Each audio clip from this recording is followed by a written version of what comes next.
What's up, guys? Welcome back to the Last Word Sports Podcast. I'm your host tonight, Scott Caverts, and I thought I would just give you guys a little news report on what's going on in the NFL right now. Currently, in the NFL offseason, the NFL Players Association collective bargaining agreement is being restructured, and they're talking about some pretty drastic changes to the NFL that I think it would be good to inform you guys about. So first off, and this one's almost certain, they're really thinking they're going to do this, is increasing the amount of playoff teams in the NFL to 7 per conference. So currently there's 6 teams, and the top 2 teams in each conference get a first-round bye. And they're talking about making it only the best team in each conference gets a first-round bye, and then the 2 seeds would play the 7 seed in the first round, and then otherwise it would be the same. So just adding an extra team in each conference, making it 14 of the 32 NFL teams who make the playoffs.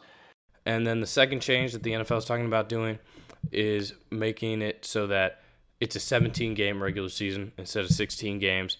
They're talking about cutting down the number of preseason games to 3 instead of 4. So there's still only 20 games total. It's just 1 fewer preseason game and 1 more regular season game. And this one, they're not as sure it's going to happen. The players are kind of iffy on it. But my thoughts on both of these, let's start with the playoff one. I'm not really sure I love it. At the end of the day, there's nothing wrong with the NFL playoffs already.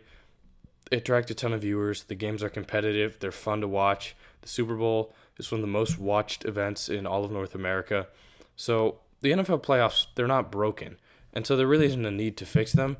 And yeah, a 7 seed can get hot and make a run. And, maybe it would be cool to see a 7 seed win a Super Bowl. But at the end of the day, at some point it's like, does the 7th best team in a conference of 16 teams really deserve to be in the playoffs? The playoffs should be exclusive. You should have to be really good to make it. The 2 teams who would have made it this year would have been the Rams and the Steelers, who were both I think 9-7-ish, which really isn't all that impressive. And yeah, there have been teams with records similar to that who have won the Super Bowl in the past, but at the same time, every team to make the Super Bowl since the Baltimore Ravens in 2012, at least in the AFC, I think, have been either a 1 or a 2 seed. So there aren't as many upset teams as you think who are really making deep runs. And the truth is, why add in an extra opportunity for a player to get hurt? Like Patrick Mahomes and the Chiefs, let's be real, they all would have beaten the Steelers this year, the 7 seed, and the Chiefs were the 2 seed. But why risk the chance of Patrick Mahomes getting injured? And that's kind of the same reason why I don't really love the 17-game regular season.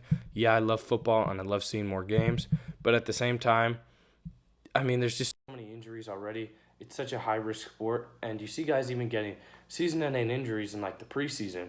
There's one fewer preseason game now, but now they have to play an extra regular season game, grinding way harder than in a preseason game.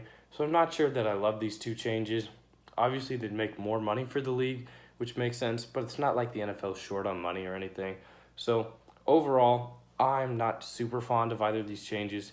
Again, it's not like I'm super opposed to them either. It's not like a terrible change to the league, but these would be a pretty big deal, adding an extra team into the playoffs and restructuring the regular season to 17 games.